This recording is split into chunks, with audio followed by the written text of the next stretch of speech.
So, hello. After watching this week's video, I um one of the biggest things that I took away was that everyone, even though they came from different states, had different roles, they're really focused on the same goal, you know? It's like a team, which, they have better ways to support children and families instead of only reacting after something bad happens, right? So they talked a lot about preventing problems before a family reaches a crisis. That really stood out to me because it's something that we've discussed throughout the course, right? You don't really have to wait till something reaches its limit to start helping, to start trying to make a difference and to start assisting people. People should know what resources they have available to them. People should know what resources, what support they have. Um, Also, throughout the semester, we did talk about trauma informed care, family preservation, collaboration between different agencies, and using strength based approaches. It wasn't just about removing the children from unsafe situations.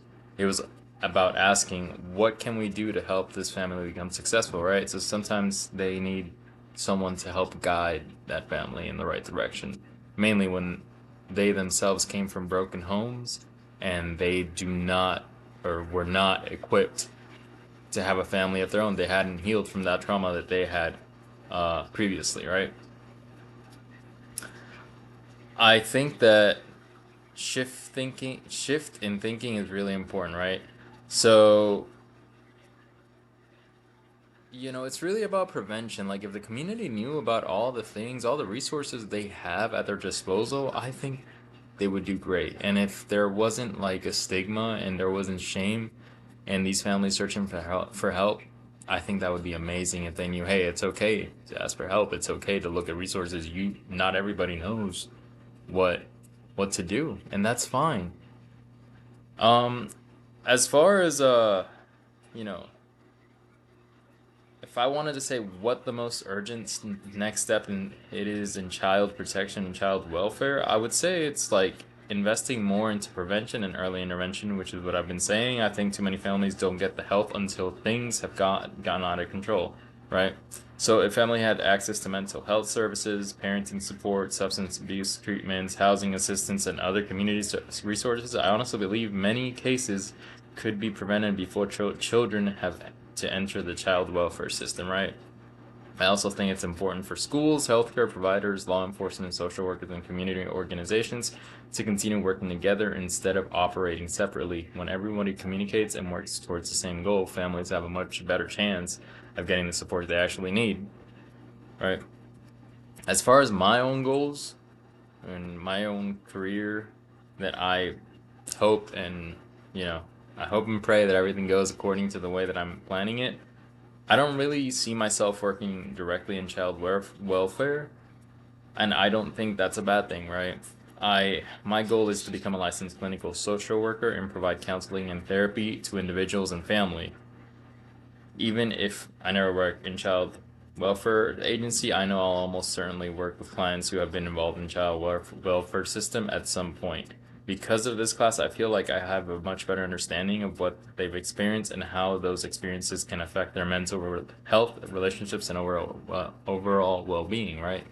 So when I was doing my undergrad, I did it in psychology, and one of my professors said that I was always a very good mediator because when our group had issues or problems or they didn't get along, I was trying to make it, so that hey, we're all going towards a common goal. Let's just, we don't have to like each other to work together. It'd be nice if we did, but we don't have to always, right? And I think I I still think my wife and I um do want to do adoption at some point. This is a side note, but working in these cases, even watching some movies, it breaks my heart, and you have to have a certain amount, like a certain discipline for this to like go home, be okay, and go back to work the next day. And I don't want it to, I don't want to get to the point where it burns me out. I really want to keep helping. So I think for me, the path would definitely be licensed clinical social worker. Granted, I might work in child welfare. Who knows? I might dabble in it, see it, and maybe I'll just say, hey, maybe this is it for me. Maybe I like it, you know? And I also think the way some of my military experience shaped how I approach situations like these, right? So when I was in the military, I learned the importance of teamwork, staying calm under pressure, communicating clearly, and always looking for practical solutions. Those are skills that I think will help me work alongside child welfare professionals and advocate for the families I serve in the future if I decided to go into the field. I know those experiences aren't exactly the same as social work, and I know that like it's very different, but I also think at the same time like you're gonna have like hypervigilance, right? You're always gonna be like, oh, what's this? What's going on? This right? Is this gonna be okay? And I think I could take some of the tools that I got from there and bring them here into this field and definitely use that, approach things with a discipline as well, approach it with that professionalism, and it'll help me support others during their periods of stress.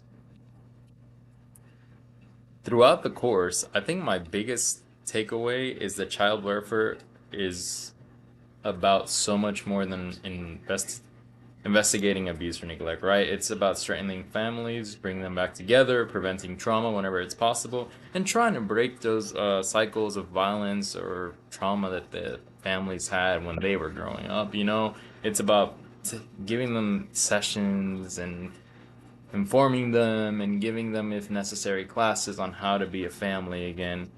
And this class changed the way I think about child welfare system for sure. I feel like I was very not educated about it. I didn't know about it. I thought that the moment they came in, it was to take the kids away. I had no idea about the reintegration progress, how much goes into fostering, and you know, just getting to see a lot of the videos, professionals. I've seen a couple of movies, and I know the movies don't compare to real life examples, but live sessions and hearing everyone's 2 cents on everything, I was just like, wow, like it's a lot of dedicated professionals working hard, and I want to continue hard on my master's program and eventually become a social worker. I hope I can become someone who helps people feel like they're being heard, because that's a lot of the issues. People don't feel heard. And I hope I can make them feel heard, supported, and that they can be empowered. And you know, no matter no matter what, I want to help people. Thank you.